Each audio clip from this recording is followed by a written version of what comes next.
दोस्तों, एक बार हॉस्पिटल में एक तलाकशुदा महिला डॉक्टर के पद पर काम कर रही थी। अचानक से एक दिन गंभीर रूप से घायल लड़का उनके हॉस्पिटल में भर्ती होता है। जब वह महिला डॉक्टर इलाज करने जाती है, उसके ठीक होते ही महिला डॉक्टर ने कहा, तुम मुझसे शादी करोगे? जिसे सुनकर सभी लोग हैरान हो गए। आखिर उस लड़की के बारे में क्या सच्चाई है, वह कौन है और क्यों महिला उसे देखते ही शादी के लिए प्रपोज कर दिया? पूरी सच्चाई जानने के लिए वीडियो को अंत तक जरूर देखें। वीडियो में आगे बढ़ने से पहले आपसे निवेदन है कि अभी तक वीडियो को लाइक और चैनल को सब्सक्राइब नहीं किया है तो जरूर कर लें। आपका एक लाइक हमें मोटिवेशन देता है और आपके प्यारे से कमेंट से हमें एक नई प्रेरणा मिलती है। तो दोस्तों, बिना देर किए जल्दी से वीडियो को शुरू करते हैं। रात के 9 बज रहे थे। शहर की सबसे व्यस्त सरकारी अस्पताल की गलियों में सन्नाटा पसरने लगा था। डॉक्टर संध्या मेहरा अपनी ड्यूटी खत्म कर चुकी थी। थकी हुई आंखें, कंधों पर आला लटकाए और मन में बस एक ख्याल था, घर जल्दी पहुंचना है। और जैसे ही उन्होंने अपने केबिन से दरवाजे की ओर कदम बढ़ाया, अचानक स्ट्रेचर पर लाया एक घायल लड़का उसकी नजरों के सामने से गुजरा। खून से सना हुआ चेहरे और छाती पर गहरी चोट के निशान थे। आंखें आधी खुली आधी बंद हो रही थी। आईसीयू रूम की तरफ ले चलो जल्दी, नर्सों की आवाज गूंज रही थी, लेकिन कोई डॉक्टर आसपास नहीं था। डॉक्टर संध्या के बढ़ते कदम रुक गए। कदम आगे बढ़ रहे थे लेकिन दिल पीछे खींच रहा था।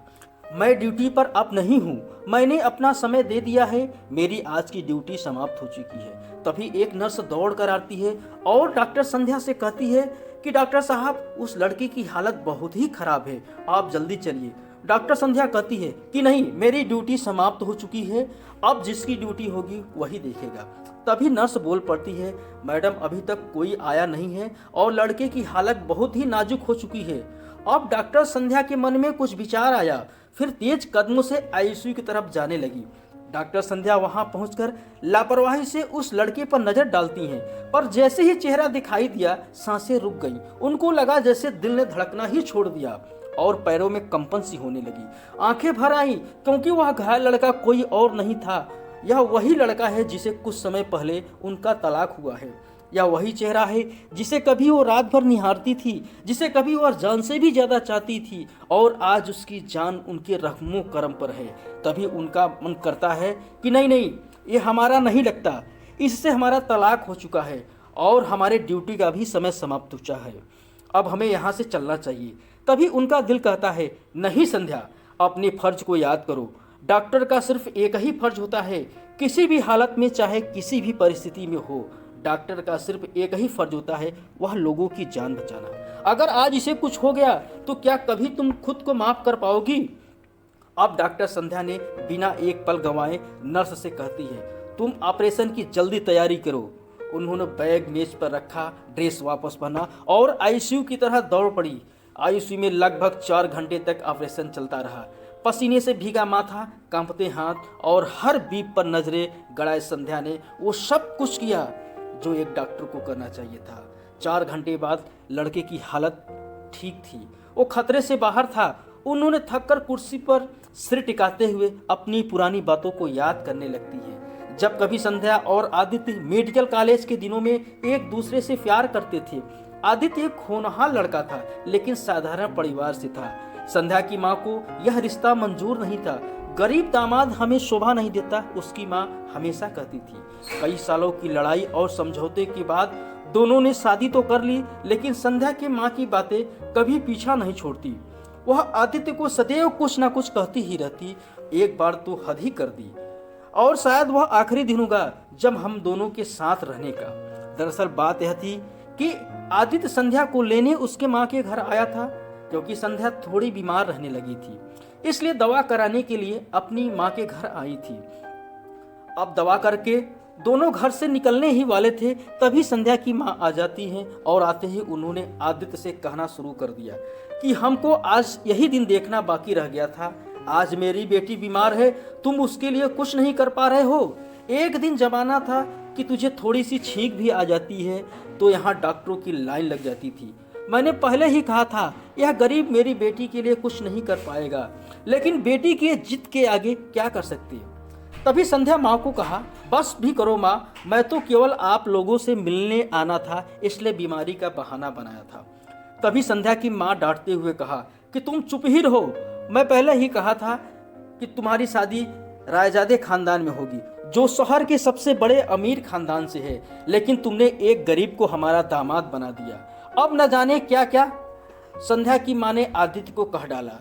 संध्या भी चुपचाप सुनती रही और तभी कभी न बोलने वाला आदित्य पहली बार माँ से कहा कि माँ जी, अगर आपको ऐसा लगता है कि मैं संध्या के लिए कुछ नहीं कर पाऊंगा, मैं उसका ख्याल नहीं रख पाऊंगा, तो यह संध्या को ही सोचना होगा कि वह कहाँ रहना चाहती। संध्या की माँ ने धमकी भरे शब्दों में कहा, अब संध्या को न कुछ कहना है ना ही कुछ सोचना है, जो भी करना है वह मुझे ही करना है। संध्या को कुछ समझ में नहीं आ रहा था, वह किसकी सुने, अपनी माँ की। आखिर रिश्ते में दरार पड़ ही गई। माँ ने बोल ही दिया कि संध्या तुम्हें चुनना होगा, तुम्हें तुम्हारा पति या तुम्हारी माँ। और संध्या पूरी तरीके से टूट गई। कमरे में सन्नाटा छा गया। आखिर माँ जीत गई। आदित्य काफी देर तक संध्या का इंतजार करता रहा, लेकिन संध्या के कदम आगे नहीं बढ़ सके। आदित्य चुपचाप वहां से अकेला चला गया। फिर दोनों का तलाक हो गया। उसके बाद कई बार माँ ने शादी के लिए संध्या से बात करनी चाहिए, लेकिन संध्या सिर्फ एक ही जवाब देती, हमारी शादी एक बार हो चुकी है और दूसरी शादी के लिए हमें और समय चाहिए।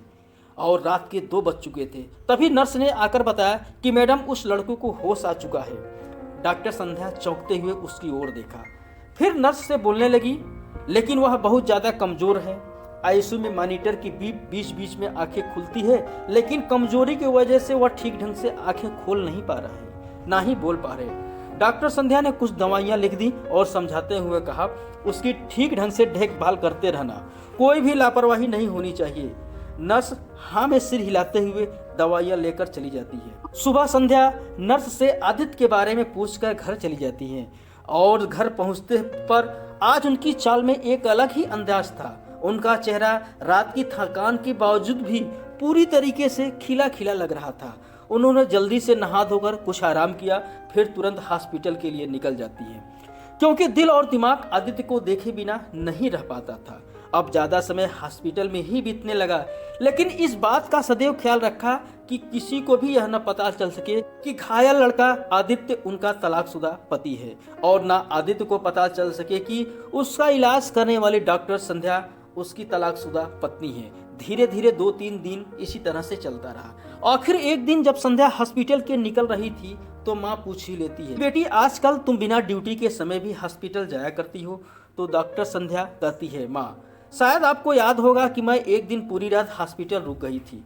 दरअसल बात यह है कि उस दिन मैं जो ही हॉस्पिटल से निकलने वाली थी, उसी समय बहुत ही घायल अवस्था में एक लड़का हॉस्पिटल में भर्ती हुआ, जिसकी हालत बहुत ही खराब थी। उस दिन हमारे वाला कोई और डॉक्टर हॉस्पिटल में मौजूद नहीं था, तो उस हालत में मैंने ही उसका ऑपरेशन किया और भगवान की कृपा से उसकी जान बचाने में कामयाब रही।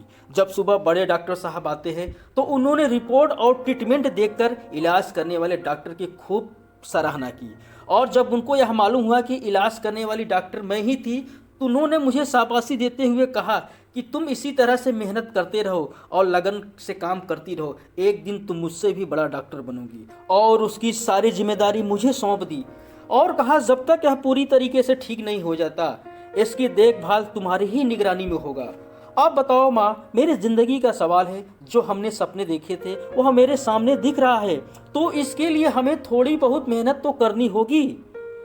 डॉक्टर संध्या से माँ कहती है कि लगता है मेरी बेटी अब ज्यादा समझदार होने लगी। रही बात सपनों की, तो मैं भला कौन हूँ रोकने वाली, लेकिन इस बात का भी ख्याल रखना कि तुम्हारा स्वास्थ्य भी ठीक रहना चाहिए। संध्या ने कहा, ठीक है माँ, और अपना ख्याल अच्छी तरीके से रखूंगी। यह कहते हुए हॉस्पिटल चली गई। अब उधर आदित्य धीरे धीरे पूरी तरीके से ठीक हो चुका था। एक दिन नर्स उससे कहते हैं कि अब तुम पूरी तरीके से ठीक हो चुके हो, कल डॉक्टर साहब तुमसे मिलने आएंगे, जिसने तुम्हारी जान बचाई थी। जिस हालत में तुम यहाँ आए थे, कोई नहीं कह सकता था तुम बच जाओगे। हम लोग तो पूरी तरह से उम्मीद खो चुके थे कि शायद तुम बच नहीं सकते, लेकिन डॉक्टर साहब ने उस दिन पूरी जी जान लगा दी तुम्हें बचाने में। देर रात तक तुम्हारा ऑपरेशन चला, उसके बाद सारी रात डॉक्टर साहब तुम्हारे पास बैठे रहे।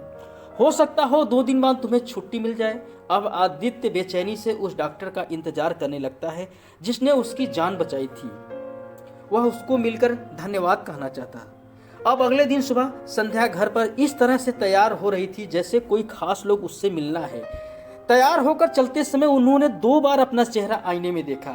उनका माथा पूरी तरीके से चमक रहा था। उनका चेहरा गुलाब के फूल की तरफ खिला खिला सा लग रहा था। डॉक्टर संध्या हॉस्पिटल जाते समय रास्ते में रुककर एक गुलाब का फूल ले लिया। डॉक्टर संध्या सवेरे ही समय से हॉस्पिटल पहुंच जाती हैं। आदित्य अभी सो ही रहा था। तभी नर्स और डॉक्टर संध्या आदित्य के बेड के पास पहुंच गए और रिपोर्ट वगैरह देख रही थी। तभी कुछ मीठी सी आवाज सुनकर आदित्य की नींद खुल जाती है। आवाज उसको जानी पहचानी लगी, क्योंकि कभी उसकी पत्नी उनके गालों को चूमकर गुड मॉर्निंग कहती थी। आवाज वही लगा, सिर्फ फर्क इतना था उनकी गालों को चूमने वाला नहीं था। और देखता है कि बड़े सवेरे नर्स के साथ डॉक्टर साहब भी खड़े हैं। डॉक्टर कोई और नहीं बल्कि उसकी तलाकशुदा पत्नी थी। आश्चर्य से वह पहली नजर में उसने देखा, संध्या तुम?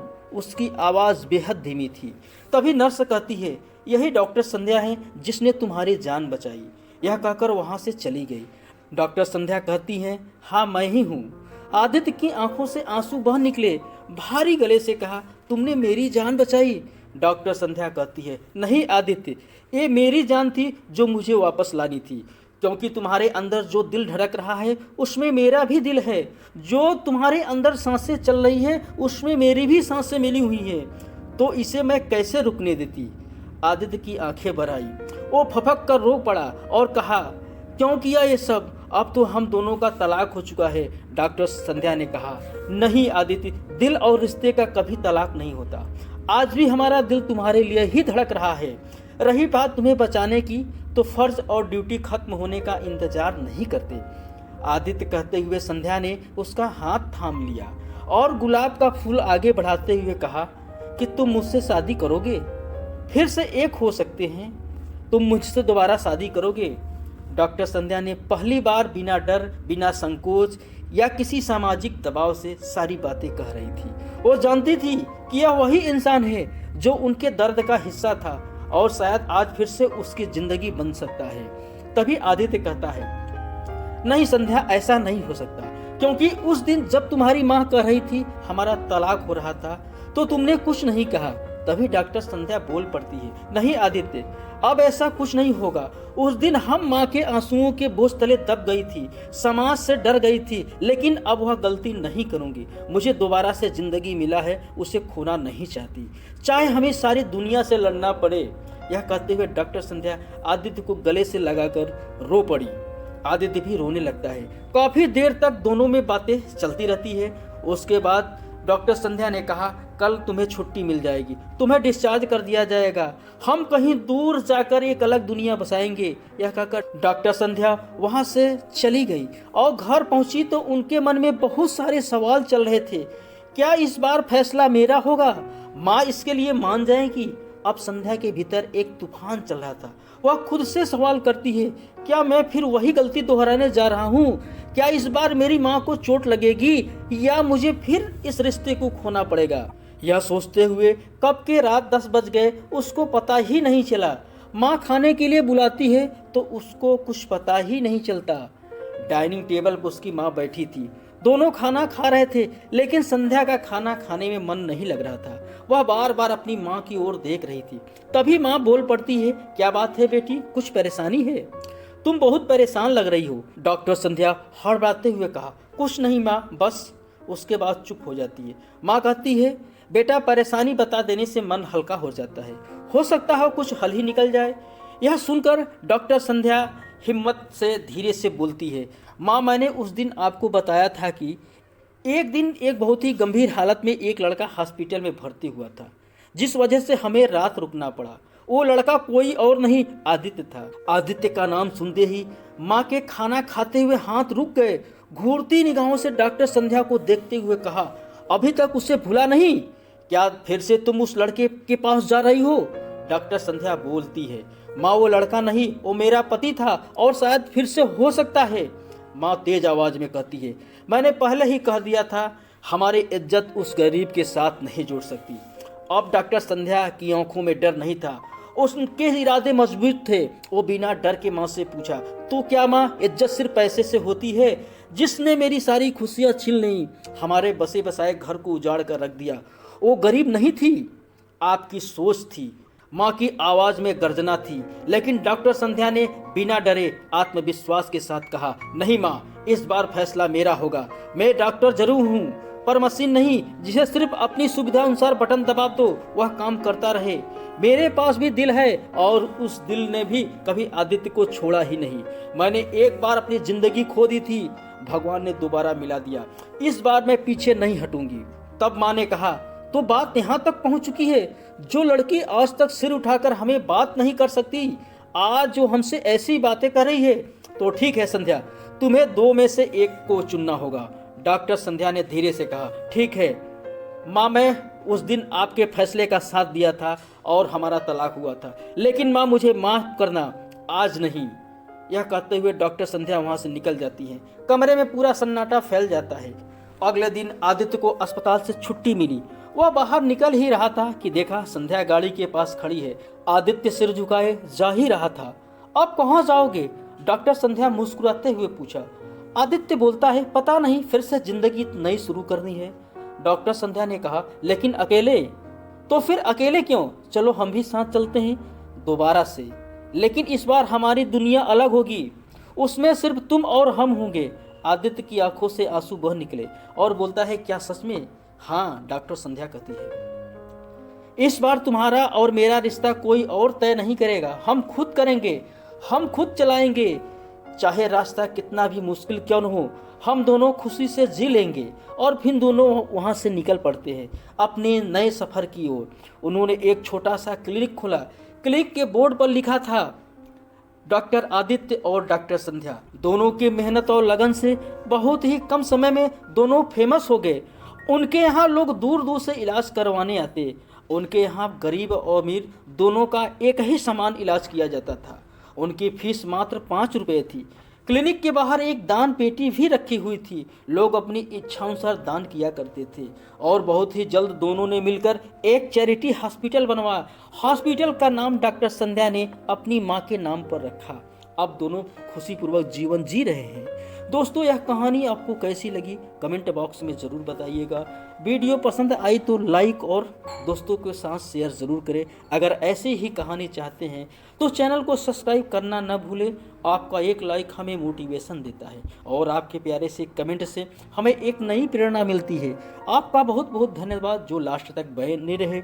मिलते हैं अगले वीडियो में, तब तक के लिए धन्यवाद। जय हिंद, जय भारत। और जाते जाते कमेंट बॉक्स में हर हर महादेव, जय श्री राम लिखना न भूलिएगा।